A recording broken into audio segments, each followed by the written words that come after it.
Hi y'all, and welcome back to the garden. So I have a really difficult decision to make in the next probably less than a week, and I want your thoughts on it. Um, I have been mentioning several times this season, this cleanup season, and over the past couple months about the blue spruce and this spruce right here behind me, the green spruce. And whether I'm probably going to have to remove those in the next couple years. I want to take you up there and show you what it's currently looking at or looking like this fall. I did have an arborist come out here yesterday to look at it, and she did confirm that it most likely has needle cast, which is something the spruces tend to get in our area. It's been really bad. There's not a whole lot of good looking spruces around here. So this is one that I mentioned a few videos ago that I considered limbing up. Well, now after what she said, I'm thinking about actually completely removing it this fall. And here are my thoughts. This tree is really massive. It adds a lot of interest to the front of our house. Both of them do.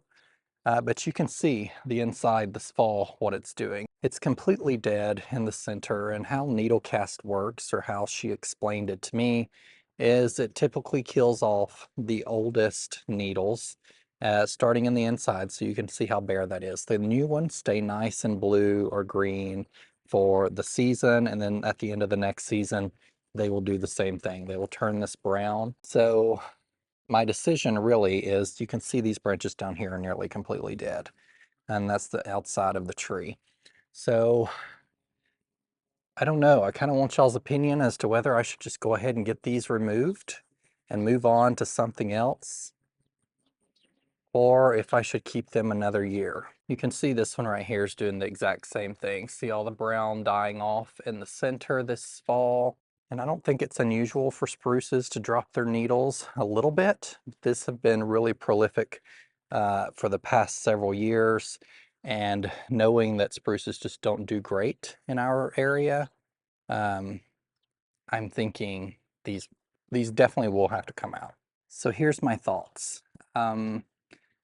One, do I remove them now and put something in its place in the spring that will give me all winter to kind of think about what I can put in those spaces? My thinking was that if I remove them this fall and have the stumps ground down, they'll be more likely and more easier to plant in this coming spring. I wouldn't plant in the exact same hole, and I have no idea what I would put in those spots. I really love the evergreens, but to get this kind of structure, it's hard to do something that's not a spruce. I think there might be some cedars out there I could try. I don't tend to love crab apples because they tend to get pretty diseased. There's some newer varieties that are disease resistant, but I could do like a lollipop crab apple. I need something that's going to be very vertical, but not wide in its maturity, because these are next to my home. So one of the problems with these spruces now is the builders planted them way too close to the house, and they're starting, I've already had to limb and cut some limbs off so they're not rubbing or scratching against the house and causing any damage. So just give me your thoughts. I'll probably publish this video on Monday or Tuesday, and then I'll make a decision. I have to have the arborist out here to clean up one of my other trees anyway. And so while they were out here, I'm like, well, maybe we should just get these removed. And that way it's the end of fall season. I've already done cut back, which I'm about to show you up front.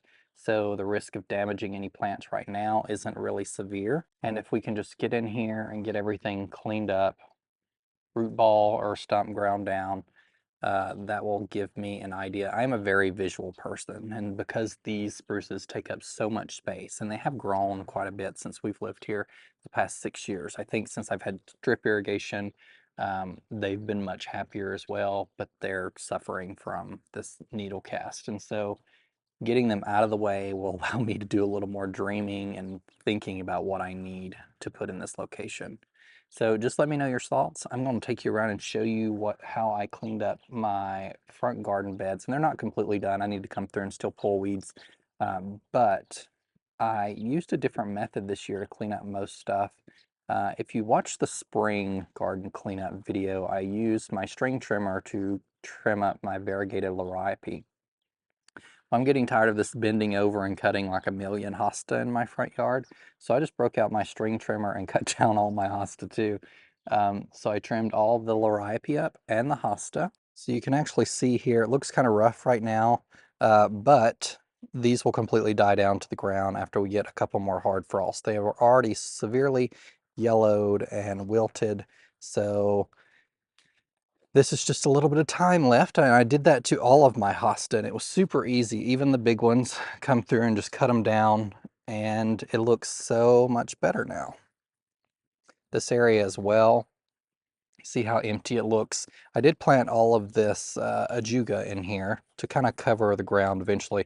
It's really difficult to keep mulch in this area for some reason. It tends to blow away during winter, becomes really bare over the season. I have no idea why, but my thoughts were if I planted this 𝗟�ស៊𝗋 and let it fill in over this space, I won't have to keep pouring mulch over these irrigation tubes in the future. Went ahead and pulled out my annuals right here up front. I did leave this geranium because I'm thinking about pulling it out and potting it up and keeping it in the basement under my grow lights.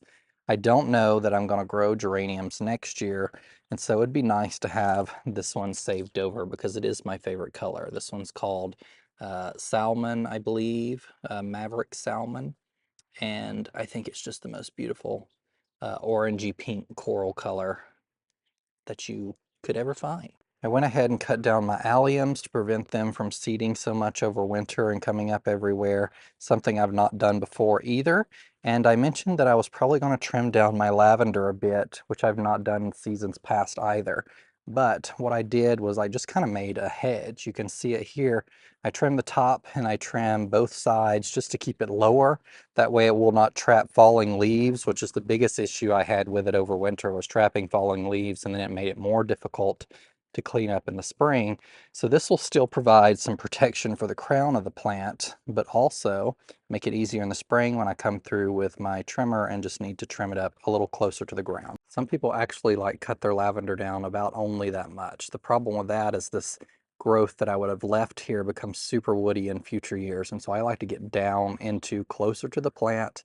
So a lot of the new growth the coming spring is fresh and soft and lush. These lavenders got really big this year. It's bigger than they've ever gotten.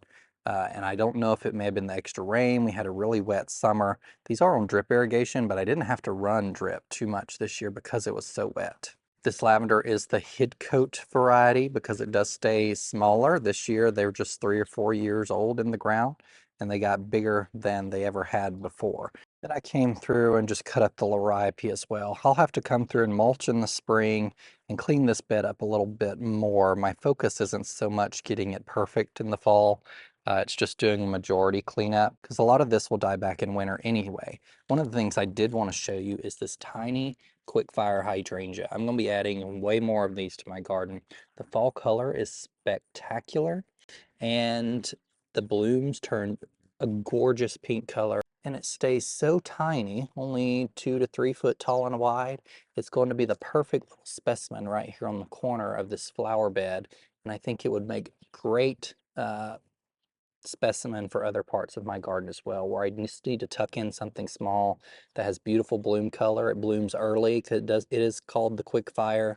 So if you know anything about the quick fires, you know they bloom one of the earliest blooming panicle hydrangeas, and it's just been gorgeous so far this fall. It's still been incredibly dry, and I actually need to come over here and water some of these plants because they're looking super crispy. Hoping the weather will pick up and it will start raining a little more, because one thing I don't want these plants, since I've just put so many into the ground, going into winter dry, particularly the evergreens. Now the deciduous stuff that will lose their leaves isn't as much of a problem, but the evergreens remaining dry during winter is not a good thing at all. That could easily lead to them dying over winter or suffering severe die-off. So we don't want that to happen. So I'm going to come out and try and water some more, keep an eye on the weather to the extent we're not getting any rain before it freezes too much. I might actually have to keep a bucket out and bring some supplemental water to these things until the ground freezes pretty well. Thank you guys for joining me. If you have any thoughts about my spruces, let me know. I'm really conflicted about it. It's obviously a really big decision, but it's something that's either going to have to happen now, next year, or the year after, based on how these are dying off and growing. So thanks for joining me, guys. And remember, in a world full of hate, be a light. Take care, everyone. Bye.